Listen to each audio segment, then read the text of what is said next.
พอนั้นพออีตัก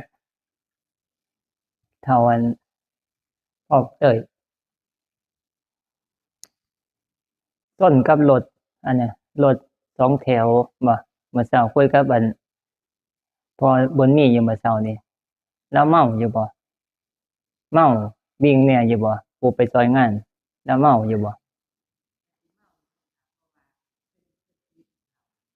ก็สิวิ่งน้อยหนึ่ง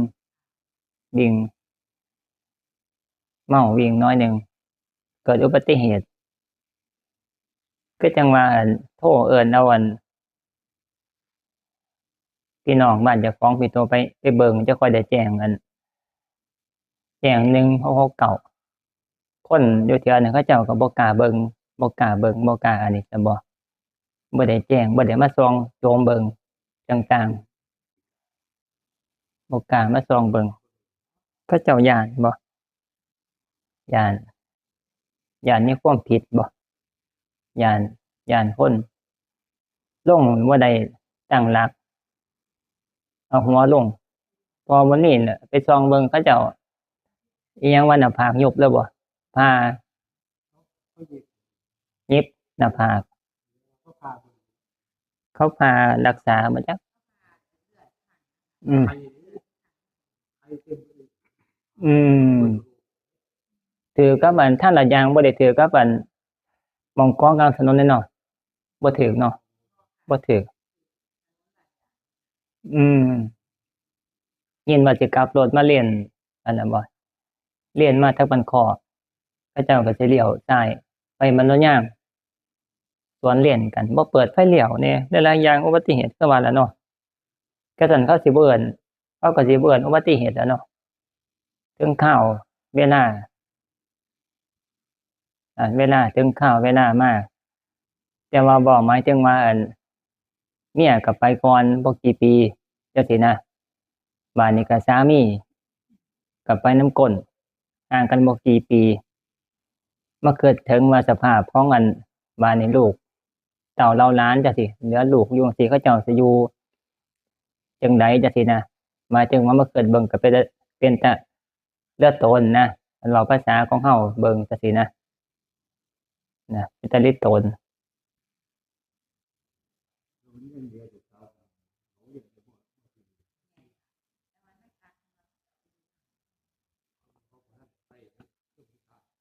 มันไปเลี้ยงเบิ่งอยู่นำพุ่นไปเข้าโรงเรียนอยู่พุ่น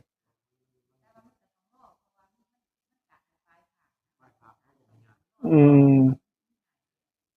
ช่วงนี้ก็อยู่นำพวกผู้ใหญ่ไผก็อ๋ออันพ่ออีวันบ่เหลี่ยมกับพ่อบักหนาตั่วล่ะเออเบิ่งแย่งผู้เฒ่าเบิ่งอาศัยแต่อันบักอิหยังก็บักเต้ยบ่ได้แล้วเต้ยบ่เห็นบ่ได้ไปร่วมบ่เออ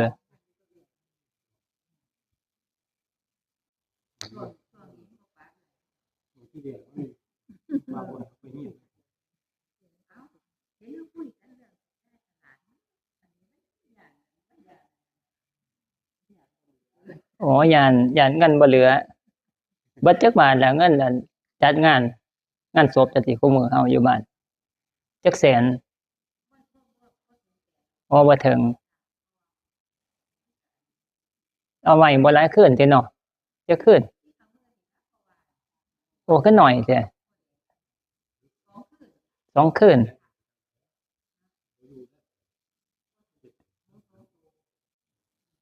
4-5 หมื่นถือว่าบ่แพงแล้วคันจัดศพ4-5หมื่นอีกอย่างหนึ่งมันบ่ได้จ้างกันเนาะบ่ได้จ้างกันเมียมมาบ่ได้จ้างเมียมเจียแรงมามันมีเมียมอยู่วัดก็เพียงแต่บูชาค่าซ่อมบำรุงค่าเมียมเผาแต่ละเทื่อนะเผาบ่ได้เอาไว้เป็นทุนซ่อมแซมต่างๆนะมันก็บ่ได้เบิดหลายคืออันไปจ้างอันเมียมเผามาจากร้านจักรพันธ์นะร้านจักรพันธ์แนวดีมัน กันจัก4-5หมื่น60,000จังซี่ถือว่าบ่แพงดอกบ้านเฮาซ้ำนี่คันเว้าไปแสน2แสนพุ่น200,000ขึ้นจะค่อยแพงแพง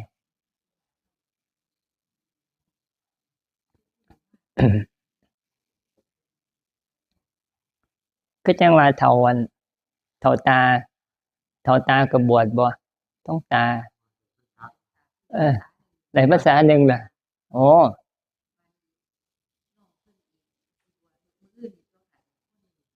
ไผน้อง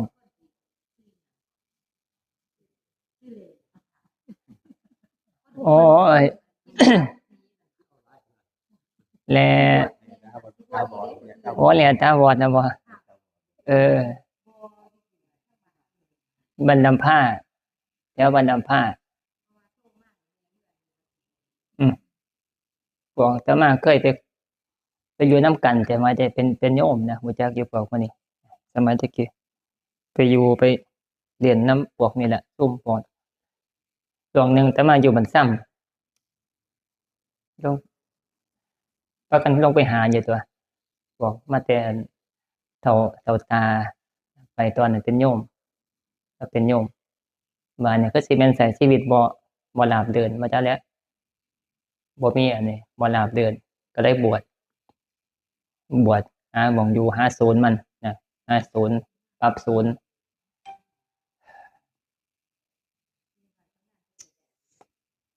บวชหลายเทื่อสมัยที่เห็นแต่บวชเป็นเณรสมัยอันนี้แต่กี้เป็นเณรแล้วก็สึกมาก็อยู่เฒ่าตาเว้าเฒ่าตาต้องตาคุมสร้างคามตัวนั้นมีแต่ช่วงนี้มีแต่อันการตายเสียชีวิตขึ้นไปเผาเขาเจ้าดูๆพากันคิดมาใส่เจ้าของแหน่ล่ะเห็นบ่พอวันนี้ไปแต่เป็นชลบอยู่คิดเบิ่งภาพไปล้างหน้านี่ไปเปิดโรงเห็นนี่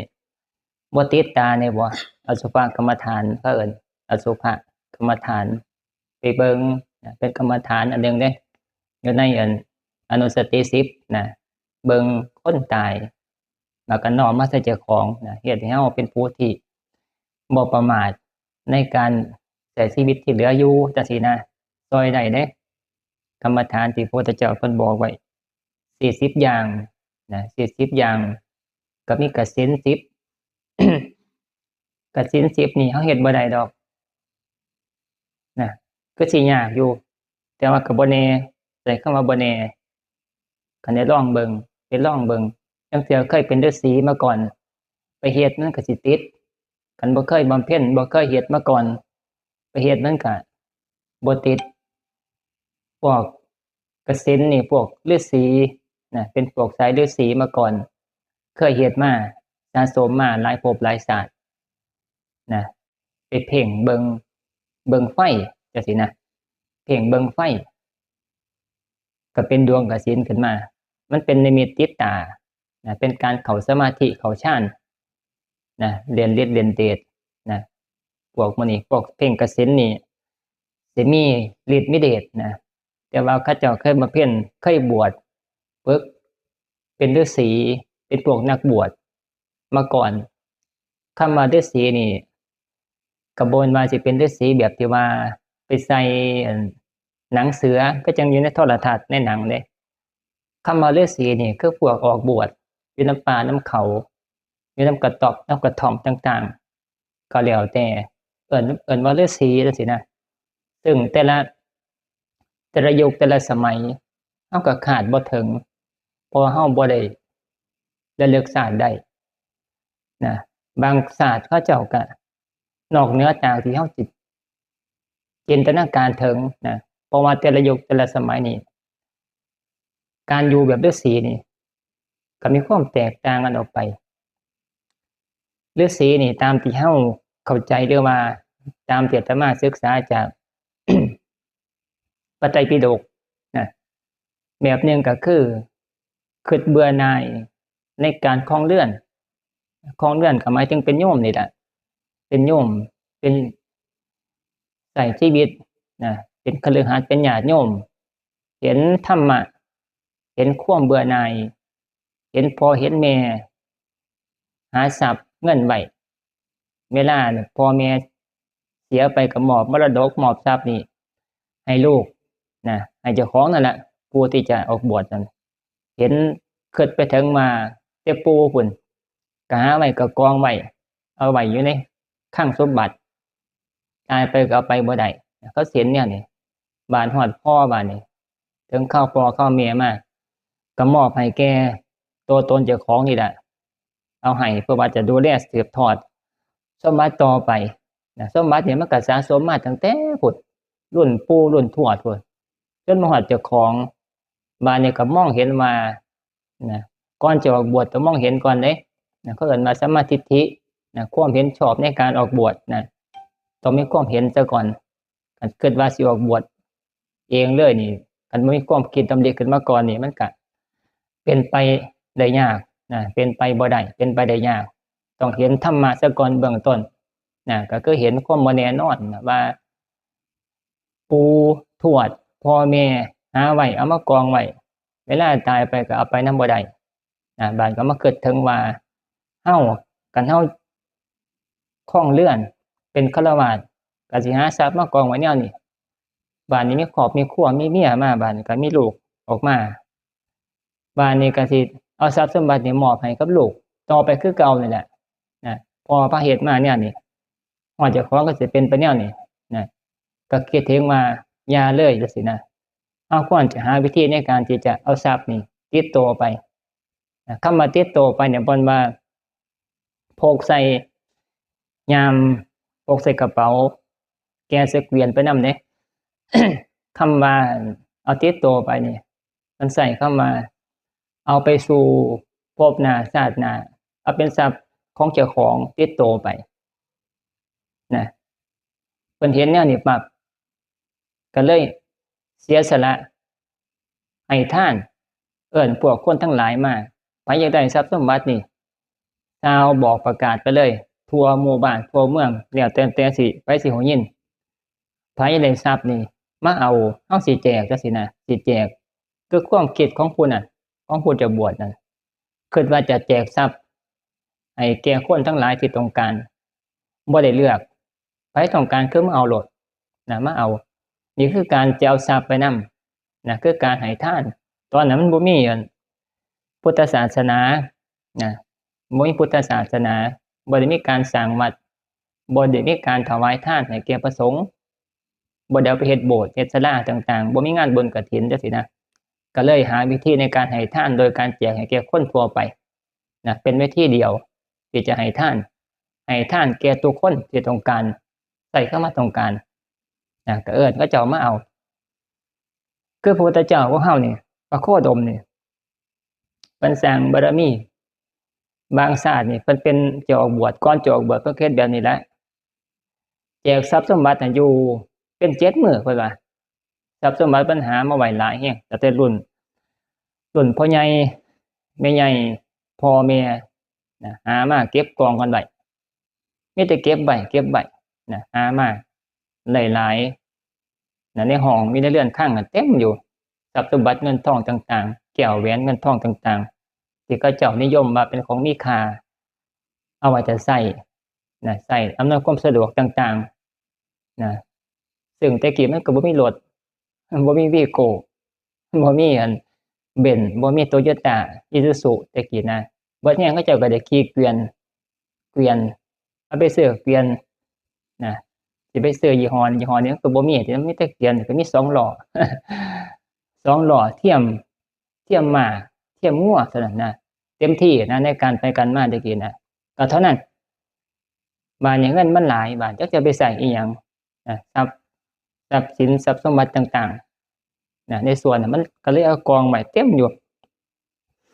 เพิ่นก็มีความคิดว่าสิออกบวชจังซี่นะก็เลยแจกทานไปแจกทานต้องรอแจกให้คนมาเอานี่เบิด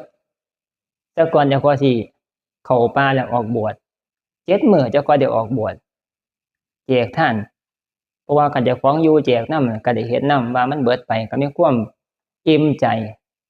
พอใจว่าได้ให้ทานนะเขาเจ้าเอาไปเฮาก็มีความเห็นก็มีความพอใจยินดีนะในการให้ทานก็ ก็เป็นอวาทรัพย์ในส่วนนั้นได้เอาไปติดตามไปสู่ภพหน้าชาติหน้านำเพราะมันเป็นอริยทรัพย์นะเป็นอริยทรัพย์การให้ทานเป็นการเอาอริยทรัพย์หาอริยทรัพย์ไว้นะติดตัวไว้ไปสู่ภพหน้าชาติหน้านะให้ทานไปนะเป็นทรัพย์ของเจ้าของสามารถเอาติดตัวไปได้แต่ว่าพ่อแม่ปู่ย่าตายายเอาติดตัวไปบ่ได้นะเอาติดตัวไปบ่ได้นี่แล้วเกิดเนี่ยนี่เฮ็ดแนวก็เฮ็ดแนวบ้านนี้ก็ออกบวชบ้านนี้ในเมื่อแจกเงินเบิดแล้วทรัพย์สมบัติแจกไปเบิดแล้ว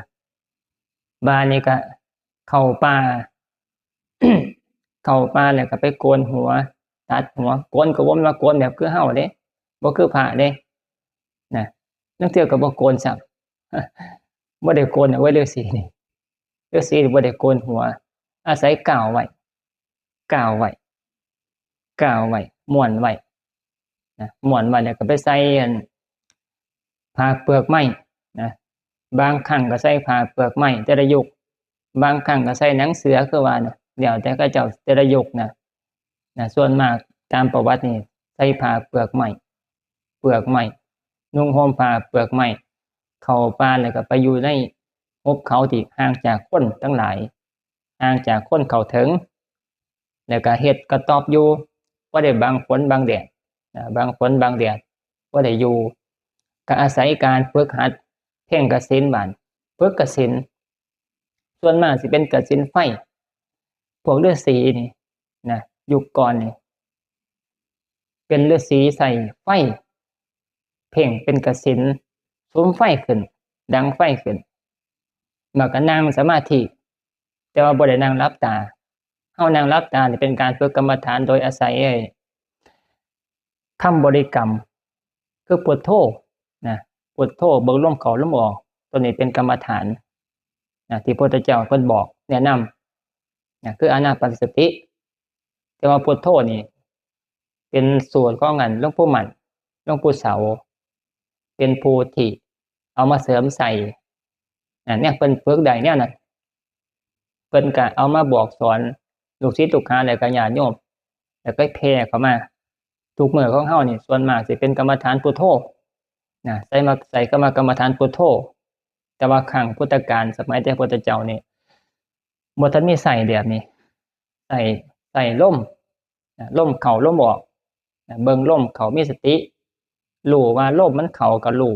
ลมออกก็รู้อาศัยตั้งสติไว้จ่ออยู่หม้องเดียวรู้ลมเข้ารู้ลมออกตัวนี้เป็นกรรมฐานครั้งสมัยครั้งพระพุทธเจ้า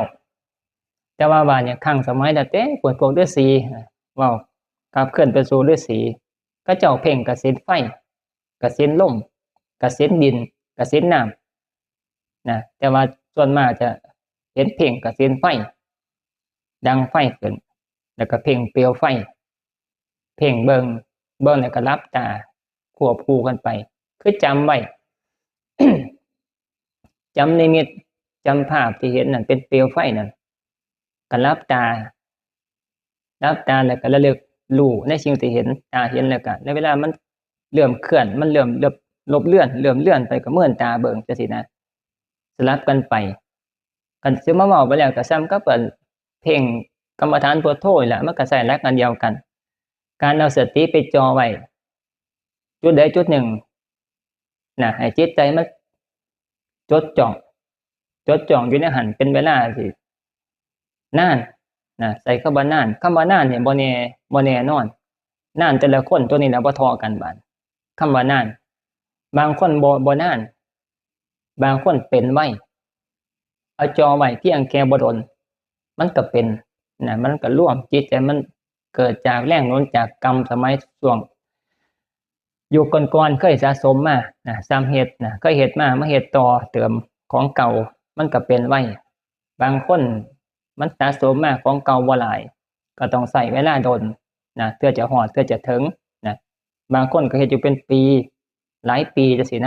จะค่อยสิเป็นเบิ่งไฟถือเอาไฟเปลวไฟเป็นนิมิตขึ้นมา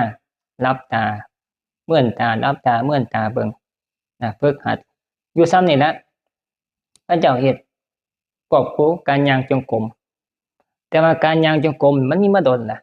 นะก็เจ้าก็ย่างเบิ่งอยู่ในตำราเขาเจ้าว่าก็เจ้าสิย่างอยู่หม้องน้ำเพิ่นทรายเอาทรายนี่มันสิเป็นไอ้สีขาวๆเอาทรายมาห้อยทางจงกรมก็ย่างไปฤาษีก็ย่างทรายคือกันเห็นบ่คือจังพอมีไปย่างของอันปนิดเฮ็ดไว้น่ะ ย่างแบบฤาษีเด้อน่ะเขาเจ้าเอาทรายก้อนกรวดเขาเจ้าว่าเอาก้อนกรวดเอาทรายมาห้อยเฮ็ดไปทางจงกรมแล้วก็ย่างนะย่างก็เอิ้นว่าเปลี่ยนอิริยาบถสิไปเพ่งแต่ไฟอย่างเดียวเนี่ยบ่ได้ตาสิบอดบางตนนี่ก็ไปเพ่งแดงสวงเพ่งแสงอาทิตย์ดวงอาทิตย์ยามเวลายามมันขึ้นมาช่วงมันบ่แห้งนะช่วงแสงบ่แห้งแล้วก็กับช่วงตอนนั้นตะเว้นตกนะช่วงเที่ยงเขาจะบ่เพ่งดอกตาสิบอดตัวนี้เว้าจากอิงจากตำราแล้วก็จากประวัติของพระพุทธเจ้าและก็สาวกทั้งหลายนะที่เขาเจ้าเคยตายเกิดขึ้นมานะการฝึกหัดเคยตายเกิดขึ้นมาเวลามาชาติสุดท้ายเนี่ยก็มาเขียนประวัติไว้คือจังประวัติหลวงปู่เหลี่ยมนี่ล่ะแต่มาอ่านยังบ่ทันจบอยู่นี่นะมันก็เป็นประวัติตายเกิดหลายภพหลายชาติเวลาชาติสุดท้ายแล้วมันก็มาเขียนไว้เว้าไว้เล่าสู่กันฟังให้พวกคนรุ่นหลังหรือว่าพวกลูกศิษย์ลูกหาพอได้ฟังแล้วก็พอได้เป็นได้แนวทางในการปฏิบัติหรือบ่ก็เป็นความรู้นะให้มีศรัทธาในการนั้นอยากปฏิบัติตามแล้วให้เกิดความสังเวชในการเกิดตายแต่ละภพแต่ละชาติเป็นข้อมูลนะเฮาก็จะมาเว้าแล้วก็มาฟังประวัติของพระพุทธเจ้า500ชาติแม่มาจบบ่ล่ะบ่500ชาติในหนังสือนั่นแบบย่อเด้นั่นแบบย่อเด้นั่น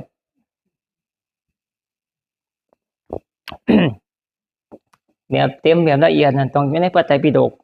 ตัวนี้มันเป็นแบบเขาย่อมา500เล่มเดียวเท่านั้นเจตมาอ่านนั่นโอ้ยมันเว้ากันเป็นนั่น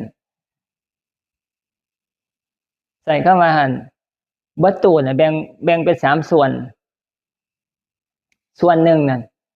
ส่วนโผล่ๆน่ะคือส่วนของพระสูตรนี่นะพระสูตรคือประวัตินี่แหละประวัติพระพุทธเจ้าประวัติสาวกประวัติภิกษุณี3ส่วนหนึ่งสิเป็นพระสูตรสิรวมเบิดทุกอย่างการเกิดตายแต่ละภพแต่ละชาติเอามารวบรวมกันอยู่หั่นนะเพราะว่าพระพุทธเจ้าเป็นผู้เว้าเพิ่นสอนแต่ละเทื่อเนี่ยเพิ่นก็สอนเว้าเรื่องธรรมะบ้างนะเพิ่นก็สิเว้าเกี่ยวกับเรื่องว่าชาติก่อนเฮาก็เคยเกิดแนวนี้จังซี่เพิ่นก็เว้าให้ฟังพวกสาวกต่างๆเขาเจ้าก็จำไว้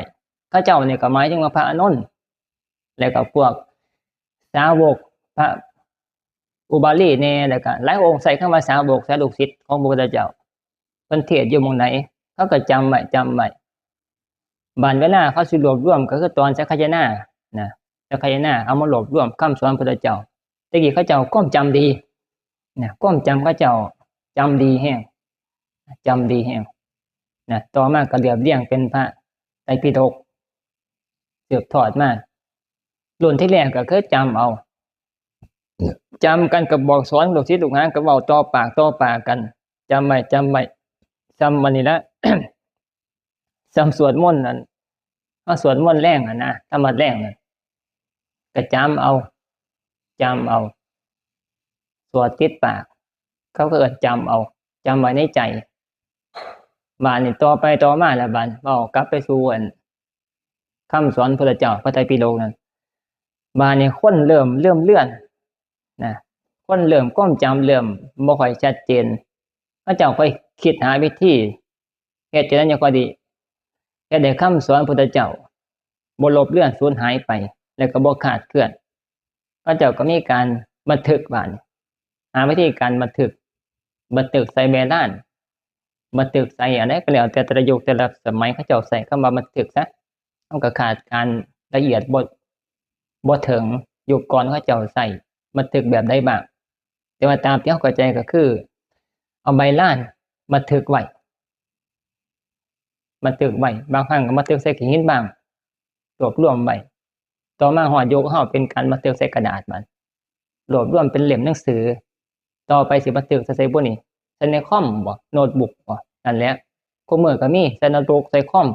แต่บางตาลายบ่ทนอ่านแสงเสียสายตาอ่านในคอมอ่านในหนังสือยังค่อยบ่เสียสายตานะอ่านหนังสืออ่านกลางเว้นกลางคืนนี่ก็ต้องเปิดไฟให้มันหุงอ่านจะค่อยบ่ทำลายสายตาพวกไปอ่านตามคอมนี่ บ่ทนตาบ่ทนแสงกับตานี่บ่ถือกันอ่านโดนๆหลายๆเทื่อนี่ตามีปัญหานะบอกหมายถึงว่าประสูติพระไตรปิฎกนี่สิมีอยู่3หมวดหมู่1คือพระวินัยแต่มาบ่ทันมีอยู่นี่ก็เลยบ่ทันมีหม้องสาธิต อยู่วัดถ้ำตะกี้อ่านเป็นปีพุ่นแหละอ่านตั้งแต่พระไตรปิฎกศึกษานะเพราะว่ามันบวชมีศรัทธาอยู่ได้ก็ต้องหาเอาศึกษาแล้วก็หาเอาทุกอย่างที่มันมีในศาสนานี่นะเราต้องศึกษาแล้วก็ปฏิบัติควบคู่กันไปแล้วก็สิมีความรู้นะศึกษาก็เลือกไปเจาะเอาจุดกลางมันประสูตินี่แหละเป็นหลักไปเปิดเบิ่งพระวินัยนี่โอ้ละเอียดแท้เป็นคำบาลีที่อ่านแล้วบ่เข้าใจส่วนมากบางครั้งก็บ่เข้าใจแล้วก็น่าเบื่อซะเหลือเกินหมวดพระวินัยหมวดเริ่มต้นหมวดกลางๆเป็นประสูติเนี่ยมันสิมีเกี่ยวกับเรื่องพระพุทธเจ้าแล้วก็สาวกภิกษุณีต่างๆเป็นธรรมะที่เป็นสอนพระพุทธเจ้าสอนเทวดาบ้าง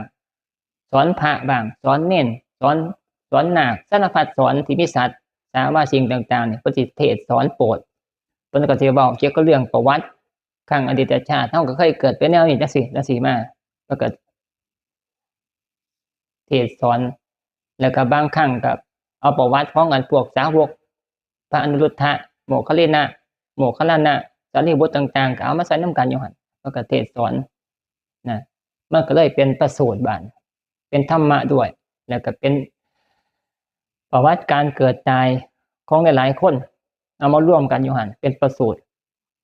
บานสุดท้ายก็เป็นพระอภิธรรมนี่แฮงมนต์ไปเลยบาดบ่ฮู้เรื่องเลยกุศลธรรมะกุศลธรรมะอภัยกตาธรรมะจักเว้าเรื่องอิหยังเรื่องจิตเป็นพันดวงเพิ่นว่าจิตนี่เกิดขึ้นมานี่เป็นพันดวงหมื่นดวงเพิ่นได้เพิ่นบอกไว้จักแนวได้เป็นหมื่นดวงเป็นพันดวงนะเกิดขึ้นมาพร้อมกันแล้วก็ดับเกิดดับลักษณะเพิ่นสอนเทวดาตอนนี้อย่างเรื่องอภิธรรมเว้าแต่มาก็เรื่องเอาตัววันประสูตินี่แหละมันม่วนนำพวกฤาษีพวกนางปทุมบดีเห็นบ่แต่มาฟังเบิ่งเขาเจ้าโอ้นางปทุมบดีเนี่ยไปเกิดมาจากดอกบัวแม่นบ่เกิดว่าอ่านไปแล้วก็มาคิดเบิ่งคนนี่ยังสิไปเกิดจากดอกบัวเกิดขึ้นมาบ่มีพ่อบ่มีแม่เห็นแต่ผู้เฒ่ารุ่นเก่าๆเขาเจ้าว่ามึงบ่ได้เกิดขึ้นมาจากกอไผ่นะว่าซั่นเขาเจ้าเว้ากันจังซี่นะเห็นนั้น มาเกิดถึงนางปทุมบดีเกิดขึ้นมาจากดอกบัวก็เป็นตาเงิดอยู่เป็นตาเชื่อได้ยากแต่ว่าบัดมาคิดอ่านไปเรื่อยๆมีข้อมูลหลายๆเข้ามาบาดโอ้แม้ขนาดการเหาะอันนี้หรือแม้แต่ดำดินต่างๆลงไปในทะเลพระพุทธเจ้าสาวกก็เฮ็ดได้นะเพียงแค่ว่าการเกิดขึ้นมาจากดอกบัวเป็นเรื่องจิ๊บจ้อยนะมาเกิดบ่แล้วข้อมูลมันหลายบานก็คงสิแม่นเพราะอานุภาพของบุญนี่อานุภาพของบุญอานุภาพของกรรมนะเป็นสิ่งที่เหนือความคิดของเฮาในยุคคุมื้อนะเฮาเฮ็ดบ่ได้เฮาก็ไปคิดว่า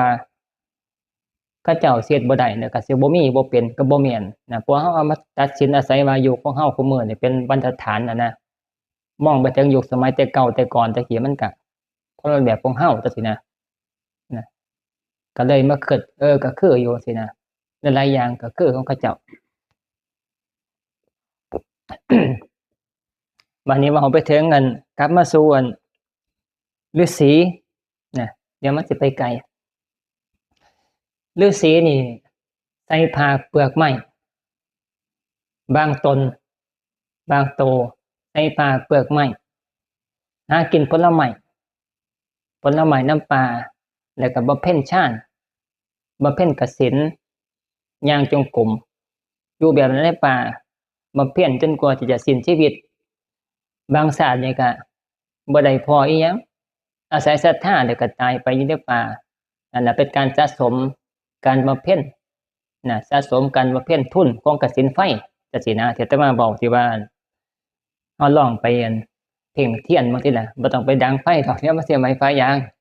ยินว่าพอนี่อย่าไปดังไฟเด้อเอาเทียนน่ะไปไต่ แล้วก็นั่งในกุฏิมองๆอยู่หั่นก็แนมเบิ่งกำหนดสติเตโชเตโชจังซี่นะบริกรรมไปนำเฮาใส่แบบเอาบริกรรมเข้าไปใส่นำไปเพ่งเบิ่งซื่อๆเดี๋ยวมันสิมั่วตามันสิลืมเบิ่งไฟอยู่แต่ว่าใจไปคิดถึงเรื่องอื่นจังซี่นะเอาคำบริกรรมไปใส่เตโชเตโชเตโชก็หมายถึงว่าไฟนะแล้วก็หลับตา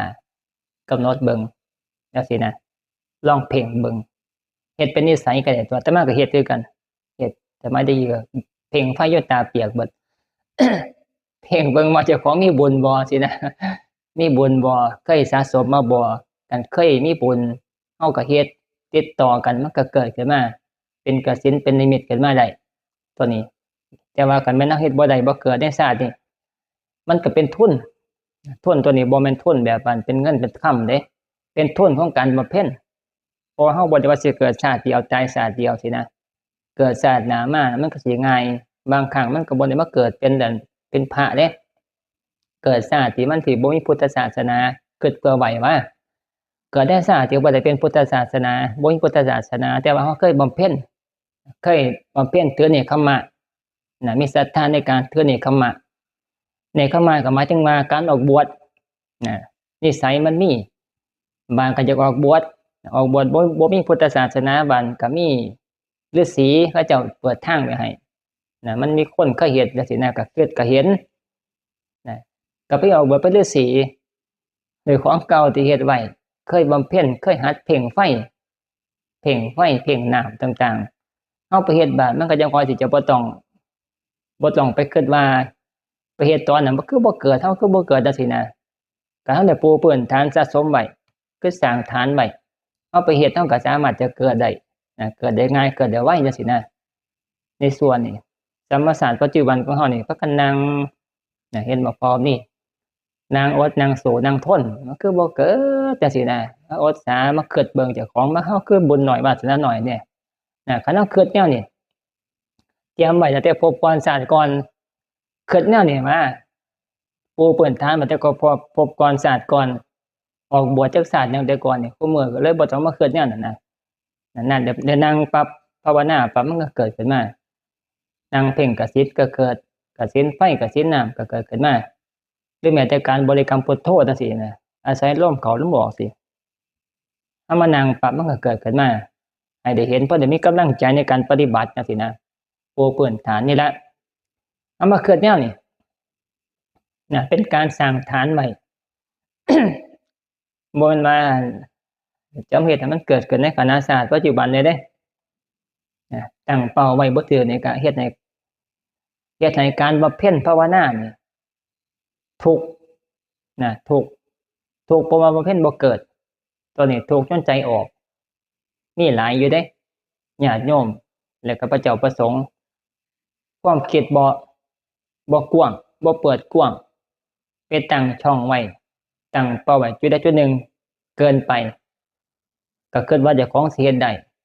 บานคันเฮ็ดบ่ได้บานมันก็เฮ็ดให้เกิดความท้อแท้ท้อถอยนะบ่อยากเฮ็ดซ้ำท้อแท้ท้อถอยตั้งเป้าไว้ใหญ่ๆกว้างๆนะกว้างๆเกินคันเฮ็ดบ่เกิดก็บ่เป็นหยังคิดว่าเป็นการปูพื้นฐานไว้เพื่อมาพบหน้าชาติหน้าจังซี่นะคันมันเกิดก็ดีเกิดขึ้นมาก็สิมีศรัทธาแล้วก็จะเฮ็ดยิ่งขึ้นไปแต่ว่าคันบ่เกิดบานก็คิดว่าเฮ็ดเพื่อว่าสิเอาเป็นทุนไว้พบหน้าชาติหน้านะเวลาได้มาบำเพ็ญอีกของเก่าสิบำเพ็ญกรรมฐานแบบใดก็สร้างกสิณก็ได้บ่กสิณก็ได้พุทโธอานาปานสติแล้วมาเฮ็ดปั๊บนี่โดยที่เฮาเฮ็ดไว้เป็นทุนไว้คิดแนวนี้ไว้จังซี่นะไปเฮ็ดชาติหน้ามันก็เกิดง่ายนะบ่ต้องไปเฮ็ดโดนเกิดคราวเดียวมันก็ต่อไปเลยบาดแล้วจะสิต่อไปแนวใดสิต่อแบบพ้นทุกข์บ่ก็เฮ็ดต่อไปได้หรือบ่ก็ต่อเอาฌานเอาสมาบัติเหาะปัดๆๆไปก็ได้ตัวเห็นบ่เขาเจ้าพวกตะกี้ฤาษีนั่นเหาะไปอัน อีหยังน่ะเพิ่นว่าหนังเสือนี่มันตีกับลมตีกับอากาศดังปัดๆๆๆเหมือนพระราชานิมนต์ไป สิถวายอาหารทุกครึ่งเดือนจังซี่นะฤาษีนี่กับพระราชาเห็นราชานี่ก็เกิดศรัทธานิมนต์ฤาษีไปรับภัตตาหารอยู่นำมันไอ้ราชนิเวศของข้าพเจ้าเด้อทุกเดือนของวันที่5จังซี่นะสมมุติให้ฟังเวลาฤาษีฮอดวันที่5แล้วตัวจังซี่กินแต่อันหมากไม้บักหลายๆบ่มีโปรตีน มีแต่วิตามินอันเขียวๆนั่นวิตามินซีกินหมากไม้กินใบบักเมาสินะมันก็บ่แซ่บจังซี่นะเอาเดือนละเทื่อไปกินอันพวกอาหารของดีๆนี่นะวังจังซี่นะก็ฮ้อไป เข้าฌานฮ้อไปเพิ่นว่าเสียงหนังเสือนั่นมันปะทะกับลมข้ามกำแพงเมืองเข้าไปตีก็จังนั้นเอารถเอาหยังก็เอาอันนี้ใส่อันรถปิกอัพอันเอาผ้าใบใส่ในรถปิกอัพผูกมาแน่นน่ะนะมันตีกับลมมันปั๊บๆๆไปเพิ่นว่ามีในพระไตรปิฎก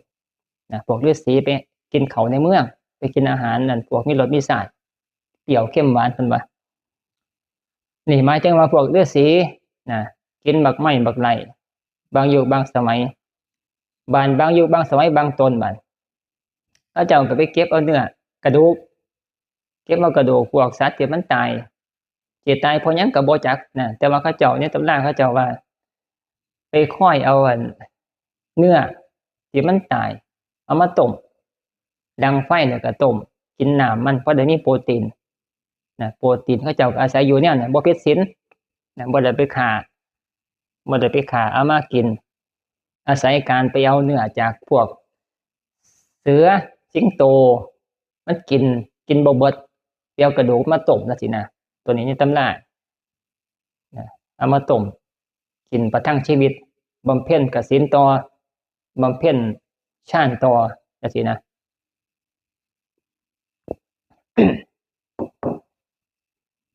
บางโยมเขาเจ้าก็ถือบ่เข่ง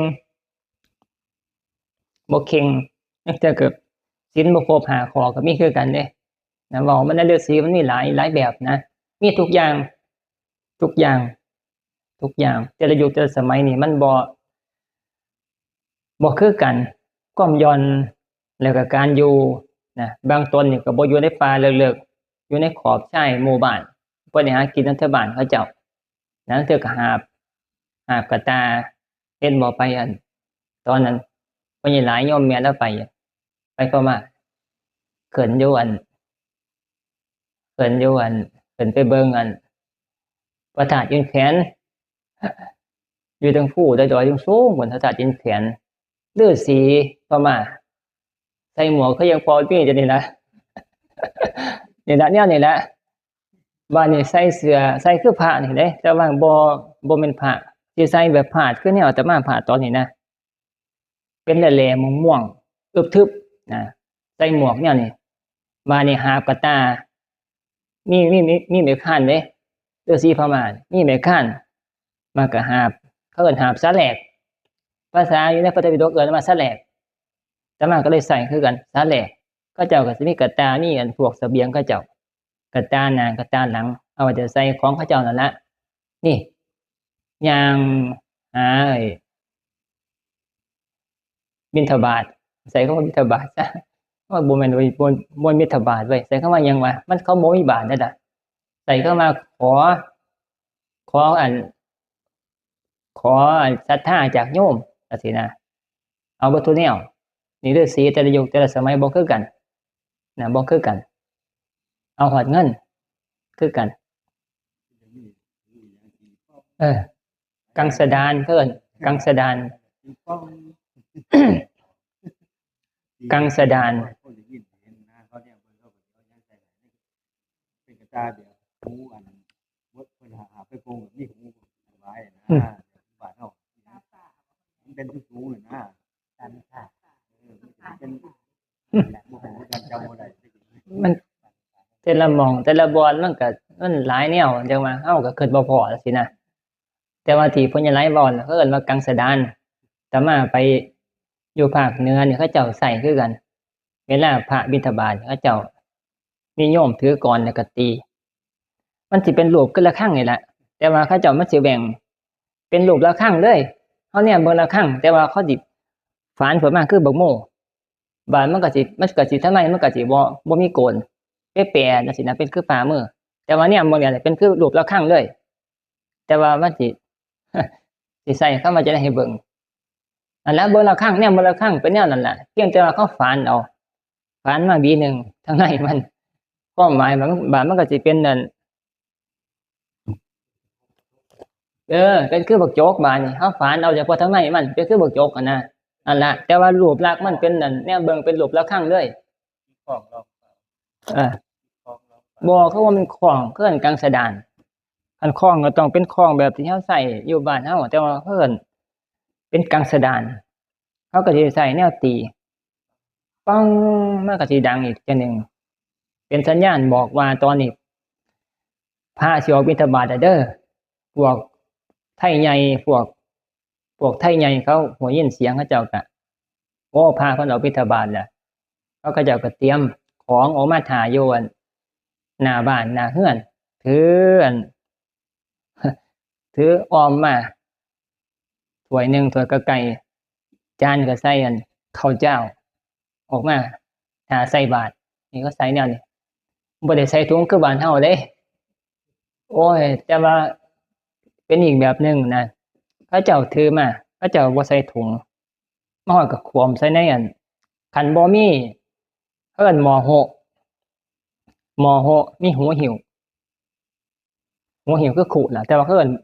บ่แม่นขุหม้อโฮะ คันมีหม้อโฮะนำเขาเจ้าก็เทรวมใส่ในหม้อโฮะกับข้าวเอาใส่ในบาตรเขี่ยเอาช้อนเขี่ยจึ๊บพุละองค์เอาช้อนเขี่ยกึบลงเขี่ยลงว่าเนี่ยคันบ่มีหม้อโฮะเขาเจ้าก็เทขวมใส่ในบาตรเทิงแกงเทิงข้าวเป็นข้าวอันคือข้าวผัดนี่ข้าวคือข้าวเอาให้หมานี่นะ ฮะเนี่ยมันเทิงแกงไว้มันเทิงน้ำเนาะมันก็มีทอดไข่ก็มีนังเทื่อก็มีนังเทื่อก็เป็นแกงมันก็ใส่ในบาตรเดียวมันก็เป็นคือเอาให้หมาเข้าให้บักด้วย อันแล้วมันก็มาแบ่งกันกินนะเป็นแนวนั้นนะแล้วเว้ากลับไปสู่ฤาษีบัดฤาษีอีกฤาษีนี่นะเว้ามาจังว่าเขาเจ้าบางโยมเขาเจ้าก็กินพวกกันเก็บกระดูกตัดสามมาสิงมาต้มนะบางคน บางโยมเขาเจ้าก็กินแต่ใบบักเมาเอาใบบักเมามาต้มแต่ว่าเขาเจ้ามีหม้อหนึ่งมีหม้อนะมีภาชนะมีปีบก็บ่จักแต่ว่าเขาเจ้าใช้คำว่าต้มใบบักเมากินอยู่ในป่าอาศัยเฮ็ดแบบมันละเลี้ยงชีพในการบำเพ็ญใบบักเมาเอามาต้มบ่มีเกลือใส่เด้ต้มซื่อๆนี่เอาน้ำจากคลองมาริมทานมาต้มเก็บใบบักเมามาก็ต้มก็กินซ้ำนั่น มันมีศาสตร์หนึ่งพระพุทธเจ้าน่ะต้มใบบักเมาแม่มเคยฟังบ่ที่ว่าพระอินทร์มาลองใจพระโพธิสัตว์ศาสตร์นั่นพระโพธิสัตว์นี่ก็ให้ทานเบิดทั้ง3เทื่อจนพระโพธิสัตว์เป็นลมเป็นฤาษีน่ะนะเคยผ่านอยู่บ่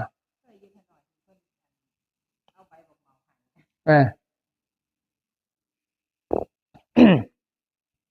นี่แหละชาติหนึ่งพระโพธิสัตว์คือพระพุทธเจ้าของเฮานี่แหละพระโคดมก่อนที่จะมาตรัสรู้เป็นพระพุทธเจ้าปัจจุบันนี่ชาติที่เพิ่นบำเพ็ญเป็นฤาษีเพิ่นบำเพ็ญออกบวชนี่ก็กึกก้องแหละให้ทานของต่างๆตอนนั้นเพิ่นเป็นฤาษีศรีนอกอาตมาก็ลืมแล้ว ออกบวชแล้วบาดนี้บำเพ็ญอยู่แบบเคร่งครัด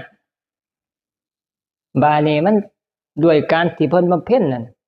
บารมีที่บำเพ็ญนั่นสะสมมาหลายปีหลายภพหลายชาติแล้วก็ที่เพิ่นบำเพ็ญสร้างเป็นฤาษีนั่นมันสะเทือนไปฮอดบัลลังก์ของอันท้าวสักกะเทวราชคือพระอินทร์นะรู้จักอยู่ว่าท้าวสักกะเทวราชก่อนมีพระอินทร์ชื่อเรามีหลายชื่อพระโลดพระอินทร์ก็แม่นอมรินทร์ก็แม่นน่ะใส่เข้ามาเพราะท้าวสักกะเทวราชเป็นจอมเทพอยู่สวรรค์สันดาวดึงส์ การมีผู้บำเพ็ญบารมีในเมืองมนุษย์นี่มีผู้บำเพ็ญสิเป็นผู้หญิงผู้ชายก็ช่างคันผู้ที่บำเพ็ญนี่มันมีอานุภาพแห้งนะ มันสิไปสะเทือนฮอดอันบัลลังก์ของอันท้าวสกาเทวราชฮอดนะเพราะว่ามันอันตรพาลหรือว่าการประพฤติตบะของคนที่อยู่ไว้ในเมืองมนุษย์นี่มันยิ่งยวดหลายนะบำเพ็ญแบบมันเคร่งครัดแล้วมีอานุภาพมากมันก็ไปสะเทือนฮอดพระอินทร์เนี่ยก็เลยย้านบาด ปกติพระอินทร์เนี่ยนั่งอยู่บัลลังก์เพิ่นหม้องเพิ่นเสวยความสุขนั่นแทนที่ละอาจเพิ่นว่ามันสินุ่มสบายบาดนี้พออานุภาพของพระโพธิสัตว์เนี่ยเพิ่นมาเพ็ญเป็นฤาษีนี่มาเพ็ญแบบยิ่งยวดเนี่ยอยู่แบบโอ้ยอันมาเพ็ญบารมียิ่งใหญ่แฮงนะเป็นฤาษีกิตไบบักเมานะมาเพ็ญฌานพอใจสมถะสันโดษเนี่ยน่ะบุญนี่มันใหญ่หลายกว่าพระอินทร์บาดนี้มันก็เลยไปฮ้อนถึงกันอัตราของพระอินทร์เนี่ยก็เลยย้านฤาษีตนนี้คันตายจากการมาเพ็ญเป็นฤาษีนั่นสิมาแย่งตำแหน่งของเราความหมายน่ะนะมันสั่นคลอนบัลลังก์หรือว่าฐานะของอันพระอินทร์น่ะสั่นคลอนคันผู้นี้ตายคันปรารถนาจะมาเป็นพระอินทร์นี่ก็เป็นได้เฮาก็ต้องเสียสละเฮาก็สิบ่สามารถจะครองตำแหน่งเป็นพระอินทร์ให้ได้จังซี่นะบาดเนี่ยก็เลยหาวิธี ในการที่จะไปทำลายตบะฤาษีน่ะแน่เราฮู้จักเนาะว่าผู้ใดเป็นผู้บำเพ็ญเฮ็ดให้บัลลังก์ของเราสั่นคลอนเราย้านคันเราตายน่ะฤาษีตายจากอัตภาพความเป็นมนุษย์นั่นไปเป็นพระอินทร์แทนเรานะไปแย่งบัลลังก์เราคันเราสามารถไปทำลายตบะของเราได้มันก็สิบ่เกิดนะบ่เกิดคือเพิ่นนี่ก็บ่สามารถจะมีบุญได้ก็บ่สามารถจะมาเกิดแทนเฮาจังซี่นะเพิ่นก็เลยคิดว่าสิไปทำลายฤาษีนั่นนะให้ขาดจากตบะนะไปตัดทอนบุญของฤาษีให้มันน้อยลงกว่าเก่าหรือบ่ก็ไปถามจังซี่นะที่แรกตั้งใจว่าจะไปทำลายตบะนี่แหละ บาดนี้ก็เลยไปลองใจ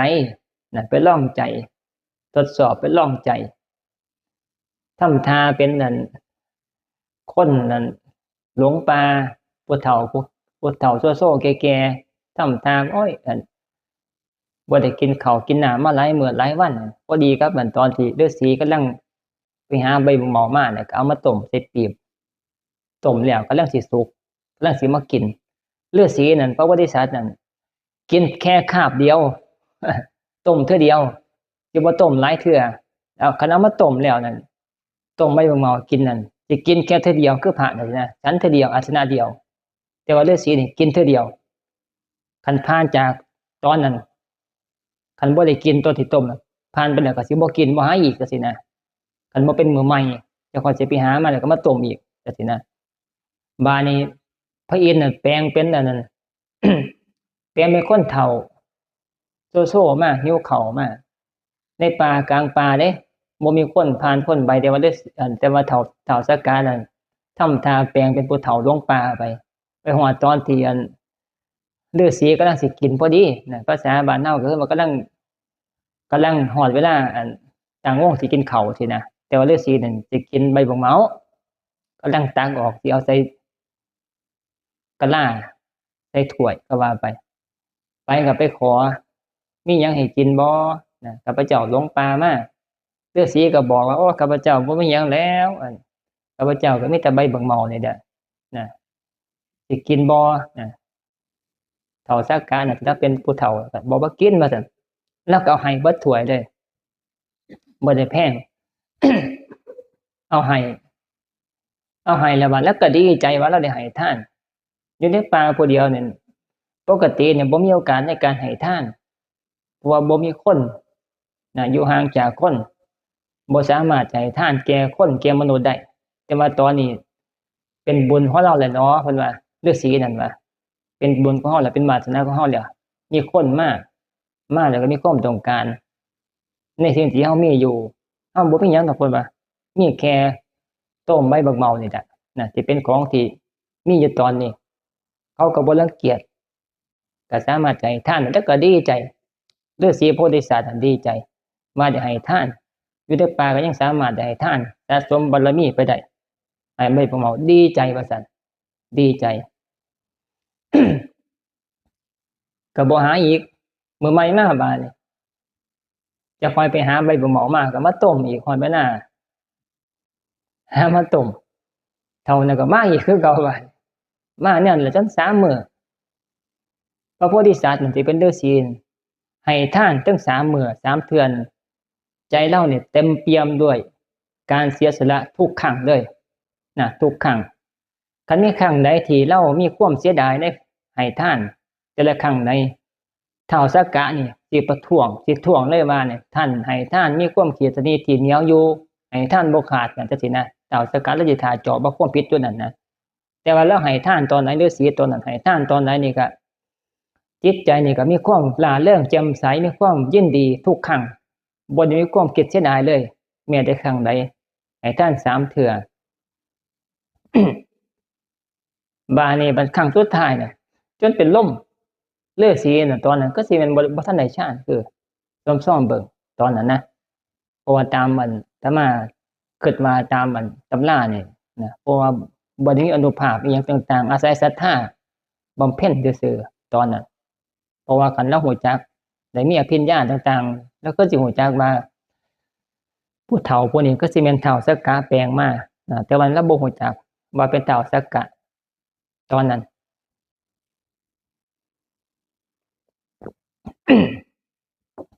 บานเมื่อที่3 วันจนเราเป็นลมฟื้นขึ้นมาแล้วก็ยังดีใจอยู่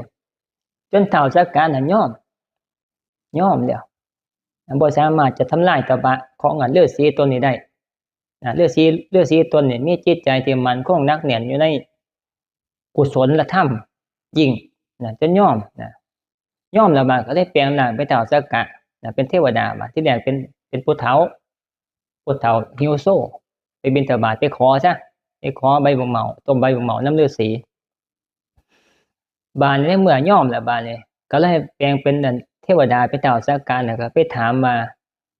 ท่านต้องการอีหยังท่านฤาษีว่าซั่นนะท่านต้องการอีหยังคือออกบวชมาบำเพ็ญบำเพ็ญ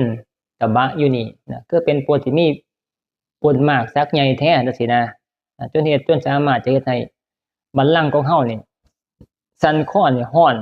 บ่สามารถจะนั่งนอนได้เป็นปกติแล้วสารภาพเว้าสู่ฤาษีฟัง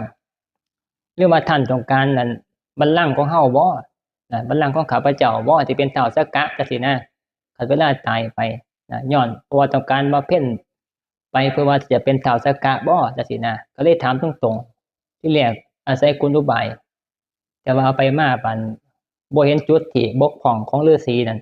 ก็เลยเว้าตรงๆแปลงเป็นเทพสักกะเข้าไปหาแล้วก็เว้าตรงๆว่าท่านบำเพ็ญเป็นฤาษีออกบวชนี่ต้องการบัลลังก์ของท้าวสักกะบ่จังซี่นะถามตรงๆฤาษีโพธิสัตว์เนี่ยก็ตอบว่าบ่เลยอาตมาหรือว่าข้าพเจ้านี่บำเพ็ญนี่ออกบวชนี่บ่ได้มีความต้องการบัลลังก์ของท้าวสักกะบ่ได้ต้องการสวรรค์ชั้นใดชั้นหนึ่งบ่ได้ต้องการอีหยังแต่ว่าต้องการพระโพธิญาณเพิ่นว่าต้องการที่จะได้คุณคือบำเพ็ญเป็นพระพุทธเจ้าแต่ง่ายๆสิคือต้องการคุณของพระโพธิญาณพระสัพพัญญูเป็นพระโพธิญาณคือความปรารถนาอยู่หมู่หันจังซี่นะ ในเมื่อท้าวสักกะได้ยินฤาษีพระโพธิสัตว์ที่เว้าซั่นใจนี่โล่งวาบโลดโล่งวาบเพราะว่าฤาษีตนนี้บ่ได้ปรารถนาอยากเป็นท้าวสักกะบ่ได้ปรารถนาอยากเป็นเทวดาชั้นดาวดึงส์แทนเราบ่ได้จะเป็นท้าวสักกะก็เลยดีใจโล่งใจว่าฤาษีตนนี้บำเพ็ญเพื่อว่าอยากเป็นพระพุทธเจ้าจังซี่นะแล้วก็ดีใจบานแล้วก็เลยให้ฤาษีนั้นขอให้พรจ้ะให้พร7 ข้อให้ฤาษีนี่ขอได้ตามชอบใจข้าพเจ้าสิเฮ็ดให้ได้ผลสำเร็จผลแล้วดีใจแฮงว่าฤาษีนี่บ่ได้ปรารถนาความเป็นพระอินทร์จังซี่นะแล้วก็เลยสิให้พรฤาษีจังซี่นะฤาษีต้องการอีหยังก็บอกข้าพเจ้าจะให้ได้เบิด7 ข้อให้ฤาษีนี่ขอฤาษีแล้วก็ขออีหยังล่ะบัดขอเรื่องนี้ต่างๆขอให้ข้าพเจ้าบ่เห็นคนพาลเกิดชาติใดก็อย่าเห็นคนพาลเกิดชาติใดก็ให้เห็นคนมีบุญ เป็นบัณฑิตนักปราชญ์แล้วก็เว้าไปฤาษีน่ะขอกับพระอินทร์น่ะนะขอพร7ข้อวันนี้ข้อสุดท้ายว่าไปขอว่าขอให้ข้าพเจ้าอย่าได้เห็นพระอินทร์อีกเลยว่าซั่นน่ะตัวนี้นะมันจังแฮง ขอมาสุดท้ายเนี่ยโอ้เงือดหลายวันเท่าสักกันเงือดหลายยอมเนี่ยยอมความมันที่เราบ่เพ็ญบารมีพระโพธิสัตว์เนี่ยบ่เพ็ญบารมียิ่งยวดแฮงนะสุดท้ายนี่ขอบ่ให้ได้เห็นพระอินทร์นะให้พระอินทร์อย่ามาหาข้าพเจ้าอีกเลยจังซี่นะขอเนี่ยพระอินทร์เนี่ยโอ้สะดุ้งเลยเป็นขอที่ยิ่งใหญ่แฮง ขอมาบ่ให้พ่อคนพาลบ่ให้คบคนพาลให้พ่อแต่บัณฑิตนักปราชญ์จังซี่นะเพิ่นขอที่แรกเอาไปมาบัดสุดท้ายขอที่7เนี่ยขอบ่ให้พ่อพระอินทร์จักเทื่อขอให้พระอินทร์อย่ามาเห็นหน้าอย่าเห็นหน้าจักเทื่อสินะเป็นหยังบาดเพิ่นได้เพิ่นขอจังซั่นเพราะว่าเพิ่นบ่อยากให้เห็นพระอินทร์เพราะว่าคันเห็นแล้วเดี๋ยวความคิดจิตใจมันสิเกิดความปรารถนาอยากเป็นคือเรานะการที่บ่เห็นดีกว่าแล้วคือจังซี่พระโพธิสัตว์จังซี่นะพระอินทร์ก็เลยให้สมตามความปรารถนา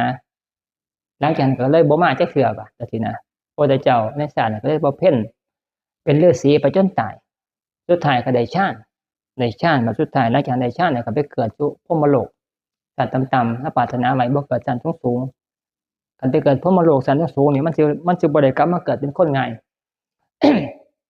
พระโพธิสัตว์นี่สิอธิษฐานไว้ทุกภพทุกชาติแม่นบ่เพ็ญได้ฌานสมาบัติสูงอยู่ก็สร้างขั้นสุดยอดนะแต่มาใส่กรรมฐานสุดยอดของมันคำว่าฌานสมาบัติจะมีได้จะฝึกได้บ่เพ็ญได้นะพระโพธิสัตว์นี่แม่นสิบ่เพ่นได้สูงๆก็สร้างเพิ่นสิอธิษฐานไว้ก่อนจะตายสิบ่ขอไปเกิดกันเฮาน่ะเนาะเฮานี่มีแต่จะไปเกิดสูงสุดเต็มที่ของมันคนที่มีน่ะนะท่านต้องสูงกว่าแห่งดีนะซ้ำก็บอกกลับไปสู่เรื่องของอันพระอินทร์ให้พรลองปีนมาให้พรนั่นพอมันมีเบิ่ง7ข้อแต่มาสิบ่ได้ไปขอก็จังพระโพธิสัตว์เป็นฤาษีนะแต่ว่าโอ้ยขอให้ได้เงินจักแสนล้านเท่าไหร่ได้ดินอีกได้ดินได้หลายไร่จังซี่นะมันไปแนวนั้นเด้พระโพธิสัตว์น่ะเพิ่นขอบ่ให้พ่อคนพาลจักเทื่ออย่าให้พ่อคนพาลอย่าให้พ่อคนที่เว้าตัวเว้าต้มจังซี่นะให้พ่อแต่บัณฑิตนักปราชญ์จังซี่นะเพิ่นขอแนวนั้นนะไปแนวนั้น เว้ากลับไปสู่อันหมายถึงว่าพระโพธิสัตว์ที่บำเพ็ญแม่นเพิ่นสิบำเพ็ญฌานสมาบัติแต่สันสูงก็สร้างก่อนเพิ่นจะตายเพิ่นจะอธิษฐานไว้บ่ให้ได้ไปเกิดชั้นพรหมโลกชั้นสูงขอให้เกิดพรหมโลกชั้นต่ำๆชั้นต่ำๆเพราะว่าหยังเพราะว่าคันไปเกิดชั้นสูงเลยว่ามันการเวลาเนี่ยมันล่วงไปผ่านเป็นหลายร้อยหลายหมื่นปีอายุขัยของพรหมโลกชั้นสูงที่มันละเอียดนั่นก็ยังบ่ทันเบิดอายุขัยอยู่เสียเวลาเดินช้าต่อการมาเพ่นบารมีเกิดชั้นต่ำๆนี่อายุขัยมันสิเบิดไวจะค่อยจะได้มาเกิดเป็นคนอีกแล้วก็บ่เพ่นบารมีต่อไปจะค่อยสามารถจะเติมเต็มคำว่าบารมีโพธิสัตว์นี่ประสัพพัญญูญาณหรือว่าพระโพธิญาณให้มันเต็มแล้วไว้จังซี่นะเพิ่นต้องการจะเกิดรู้เกิดแล้วก็ตายเกิดแล้วบ่เพ่นบารมีทุกศาสตร์ก็หมายจังซี่นะง่ายๆจังซี่ ไปเกิดชั้นสูงละเอียดนี่มันเนิ่นช้าเสียเวลาไปโดยที่กับอายุขัยของอันความละเอียดจังซี่นะ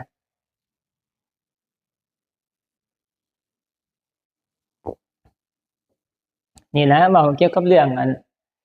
ฤาษีเฮาเฮ็ดไว้บางพวกบางชาติเนี่ยมันก็คิดบ่ถึงดอกตามอาตมาอ่านประวัติหลวงพ่อเหลี่ยมนี่นางบ่ทันไกลอยู่เพิ่นบ่ทันเสียซ้ำคิดภาพสมัยแต่เก่าแต่ก่อนเพิ่นใช้ชีวิตอยู่แต่เป็นโยมเป็นเด็กน้อยคุมื้อเฮายังบ่มีคุมื้อมันเปลี่ยนไปเพียงแค่บ่